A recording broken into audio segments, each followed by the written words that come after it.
करमपुर में जावेद उस्मान बिजाणी की रिपोर्ट मूजिब IG Sindh police कच्चे में ठहंदड़ नैन पुलिस के चौकिन के जायजे लाइ शिकारपुर पहुतो।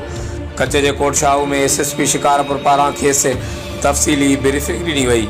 IG Sindh police Ghulam Nabi Memon, DIG Larkana Mazhar Nawaz Sheikh, SSP Ghotki Tanveer Hussain Tunio और SSP special branch Munir Ahmed Khoro से गॾिजी कच्चे के कोटशाहू थाने ते पहुतो, जिते खेसि SSP Shikarpur retired captain Faizan Ali, कच्चे के 5 थाड़न रुस्तम बचल भयो, चक, नापरकोट और कोटशाहू की हदन में ठहंदड़ नैन पुलिस के चेक पोस्टन बाबत तफ़सीली ॼाण ॾिनी ऐं ॿुधायो त ज़िक्र हेठ आयल नैन पुलिस के चेक पोस्टन के ठहण खां पोइ न रुगो हाईवे के ॾोहनि खां महफूज़ बणाए सघिबो, पर उन्हनि जे क़याम सां कच्चे वारे इलाइक़नि में भी अमन अमान यकीनी बणिजी वेंदो।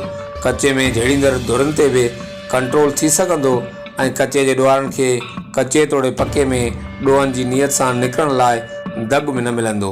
IG Sindh police Ghulam Nabi Memon SSP Shikarpur पारां नक्शे की मदद से ॾिनल ब्रीफिंग के तसली जोगो करार ॾींदे चयो त बेहतर खां बेहतर हिकमत अमली बणाए ॾोहनि ऐं ॾोहारनि खिलाफ़ घण रुखो घेरो तंग कयो वञे।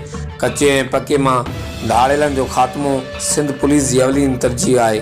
आईजी सिंध गुलाम नबी मेमन कच्चे में ठहंदड़ नैन पुलिस चेक पोस्टन के घुमी पिणु जाइज़ो वरितो ऐं 5 मेल पुलिस चेक पोस्ट इंचार्ज तोड़े जवाननि सां हाल अहवाल पिणु कयो। हर वक़्तु आगाहण लाइ ॾिसंदा रहो JTN वेब न्यूज़।